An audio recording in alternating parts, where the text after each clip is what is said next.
चलो देखो,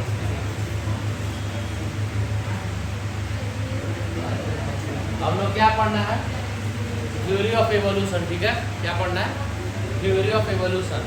इससे पहले क्या था, इससे पहले हम लोग जो टॉपिक पढ़े थे लोग, वो क्या था, एडेप्टिव रेडिएशन।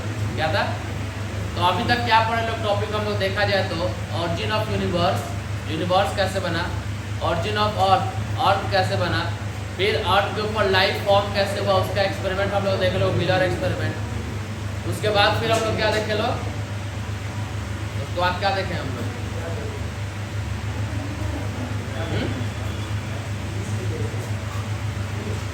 मिलर एक्सपेरिमेंट के बाद कौन सा एक्सपेरिमेंट देखे हैं, थ्योरी ऑफ,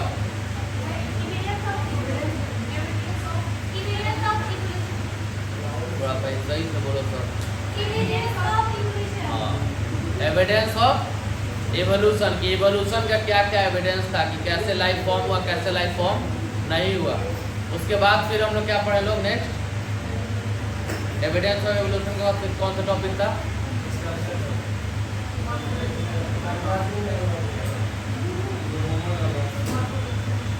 उसका हेडिंग क्या था, एडेप्टिव रेडिएशन से पहले,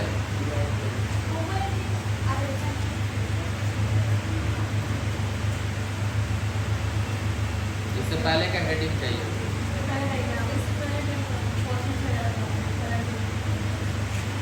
खैर। और लास्ट में हम लोग का क्या चला, एडेप्टिव रेडिएशन। ठीक, क्लियर हो गया यहाँ तक। तो अब हम लोग को जो नेक्स्ट टॉपिक क्या पढ़ना है, थ्योरीज ऑफ इवोल्यूशन। इसमें थ्योरीज ऑफ इवोल्यूशन में क्या बताया है कि इवोल्यूशन कैसे हुआ है, किस वजह से इवोल्यूशन हुआ है, मतलब ऑर्गेनिज्म में इवोल्यूशन हो रहा है ना, हमारे अंदर इवोल्यूशन हुआ है तो ये स्ट्रक्चर हम लोग को मिला है। वैसे हर एक ऑर्गेनिज्म में इवोल्यूशन होता है तो उनका स्ट्रक्चर चेंज हुआ है। तो इवोल्यूशन के पीछे क्या रीज़न है, किस वजह से इवोल्यूशन हो रहा है, ये तो अभी तक नहीं जाने लो। सिर्फ हम लोग पढ़ रहे हैं कि इवोल्यूशन क्यों हो रहा है, मॉर्फोलॉजी के आधार पे, एनाटॉमी के आधार पे, इसमें ये हो रहा है, उसमें वो हो रहा है, तो इवोल्यूशन हो रहा है। अब जानना है कि इवोल्यूशन का वजह क्या है, इसका थ्योरी क्या क्या दिया गया। ठीक, तो 4 थ्योरी आता है हमारे अभी तक में, जनरली 3 पढ़ना है, एक मॉडर्न थ्योरी, इसलिए एक और तुम लोग को पढ़ा दे रहे हैं।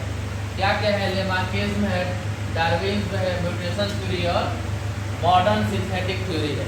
ठीक, मॉडर्न सिंथेटिक थ्योरी है। और इन सबको क्या बोलता है, बायोलॉजिक इवोल्यूशन भी बोलता है। तो या तो बायोलॉजिक इवोल्यूशन बोलो या थ्योरीज ऑफ इवोल्यूशन बोलो। तो थ्योरी ऑफ इवोल्यूशन के अंदर या बायोलॉजिकल इवोल्यूशन के अंदर 4 चीज़ आता है जनरली। ठीक, लेमार्किज्म, डार्विनिज्म और म्यूटेशन थ्योरी और मॉडर्न सिंथेटिक थ्योरी।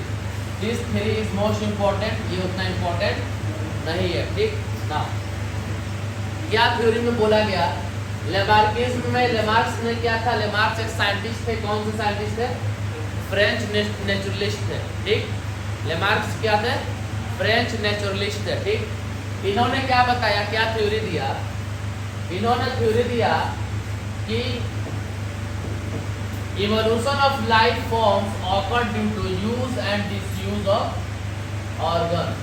इन्होंने क्या बोला, इवोल्यूशन जो होता है वो किस वजह से होता है, use and disuse of organ में होता है। मतलब कि हम लोग धीरे धीरे अगर इस हाथ से काम लेना छोड़ दें तो एक ऐसा समय आ जाएगा कि ये हाथ का कोई काम नहीं रहेगा, ये हाथ धीरे धीरे हमारे अंदर से हट जाएगा। तो लेमार्क्स ने बोला कि जो भी इवोल्यूशन होता है वो आपके यूज और डिसयूज के ऊपर होता है। मान लो कोई ऐसा बर्ड है जो कि उड़ नहीं पा रहा है, लेकिन उसके पास अपने पंख से बार बार उड़ने की कोशिश कर रहा है, तो उस जनरेशन टू जनरेशन जाते जाते एक ऐसा जनरेशन आ जाएगा 50 साल या 100 साल के बाद कि उसी का प्रजाति उड़ने लगेगा।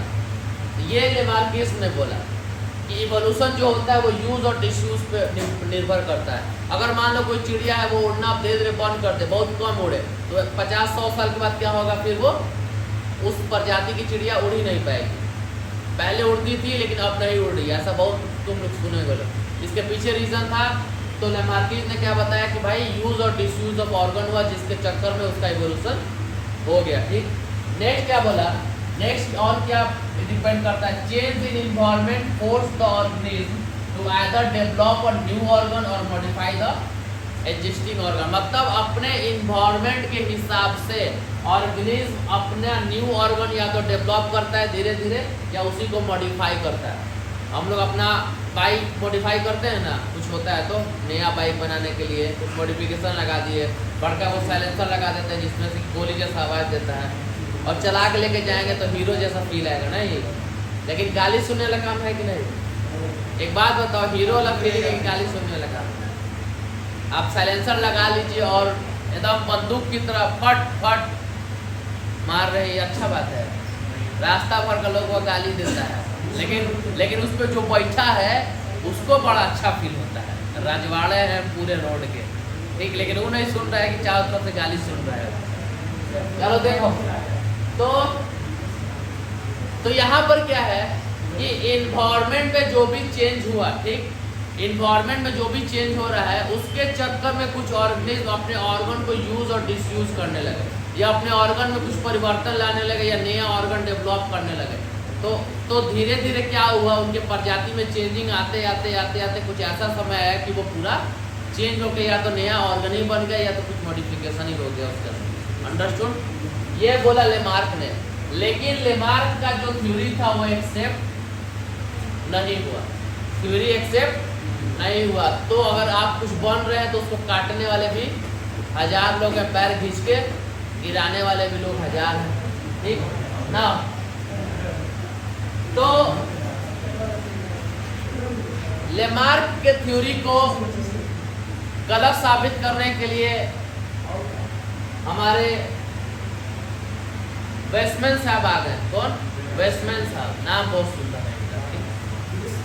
बारिश नहीं है, वेस्टमैन, बारिश भी हो सकता है, बारिश अगर मन लगा तो वो किसी का थ्योरी काट के अपना थ्योरी दे देगा तो आ जाएगा बारिश थ्योरी ऑफ रिवॉल्यूशन।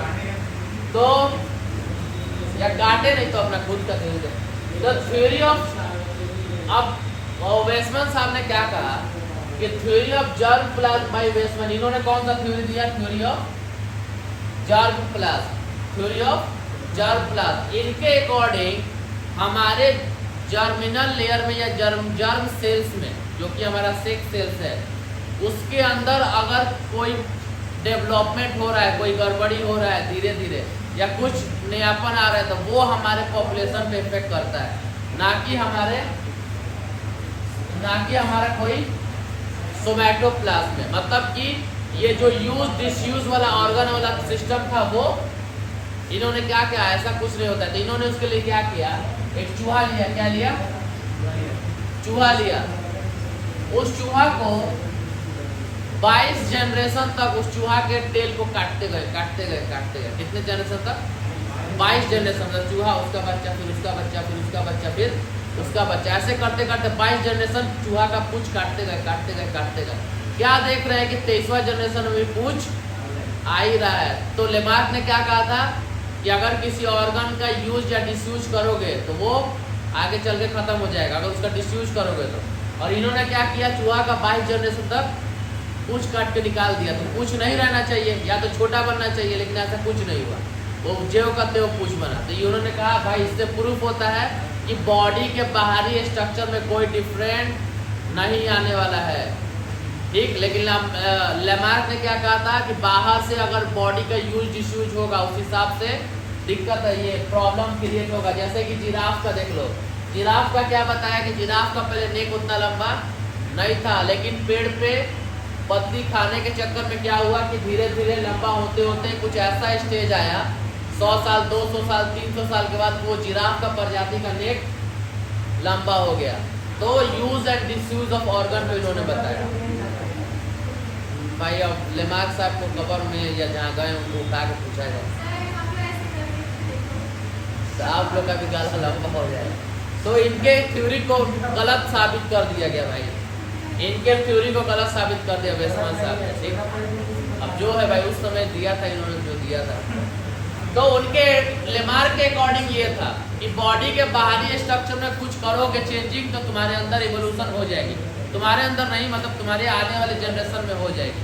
लेकिन वेस्टमैन ने क्या किया, चूहा को लिया, अब 22 जनरेशन तक उसके साथ सेम चीज़ किया, लेकिन कोई इफेक्ट नहीं हुआ। तो वेस्टमैन साहब ने कहा कि बाहर के स्ट्रक्चर में कोई मतलब नहीं है। अंदर के जर्म लेयर में कोई अगर हो रहा है इवोल्यूशन तो हो रहा है, बाहर के से कोई मतलब नहीं है कि यूज डिसयूज करेगा तो उसका काम करना बंद कर देगा। ठीक, क्लियर हो गया। पहला थ्योरी हो गया। दूसरा थ्योरी क्या था? डार्विनिज्म थ्योरी था। डार्विनिज्म थ्योरी किसने दिया? डार्विन साहब ने दिया। किसने दिया? डार्विन साहब ने दिया। तो इसमें भी क्या है, डार्विन साहब कहाँ चले? समुद्र का सैर करने चले। इनके साथ साथ एक और आदमी चले, एल्फ्रेड। तो ये लेकिन अलग चले। ठीक, एल्फ्रेड और डार्विन दो साइंटिस्ट का नाम आएगा अगर एमसीक्यू में पूछे नीट में, तो बोर्ड में हमको नहीं लगता है पूछेगा। एल्फ्रेड जो थे वो अपने मैले अरपैगलोस आइलैंड पे गए थे जो कि इंडियन ओशन के पास मिलता है। ठीक, और जो डार्विन साहब थे वो कहाँ गए थे? हमारे गैलापागोस आइलैंड पे गए थे अपने HMS बेगल वाले शिप पे बैठ के, जो कि कहाँ है उसका location? Pacific ocean, south America. तो डार्विन साहब अमेरिका की तरफ गए थे और एल्फ्रेड साहब इंडिया की तरफ गए थे। दोनों समुद्र के सैर पे चले थे और दोनों को एक ही पॉपुलेशन थ्योरी है। किसका? थॉमस मैथ्यूस का। किसका? Population theory. अब भाई कोई घूमने गया है तो चारों तरफ की चीज़ को देखता है ना, लेकिन आजकल जनरेशन में क्या है, लोग घूमने जाते हैं मोबाइल पे दिन भर, रील्स रील्स रील्स, बस। ज़्यादा होगा तो एक तो वीडियो बन के अपलोड हो जाएगा, बस। पूरी ज़िंदगी मोबाइल से निकल गई है आजकल। ये नहीं कि लोग घूमने गया है तो कम से कम बाहर देखे क्या चीज़ ऑब्जर्व करना, ये चीज़ है ही ना, जाता है सब घूमने बस। तो ये दोनों आदमी साइंटिस्ट थे। दोनों जब गए समुद्र की सैर करने तो आंख बंद करके समुद्र का सैर नहीं कर रहे थे, अपने चारों तरफ की चीज़ों को क्या कर रहे थे? ऑब्जर्व भी कर रहे थे, क्या नयापन मिल रहा है, क्या नयापन नहीं मिल रहा है। तो ये दोनों साइंटिस्ट ने, इन दोनों साइंटिस्ट को क्या सबसे ज़्यादा इफेक्ट किया? Population theory. कौन सा थ्योरी? Population theory. किसका?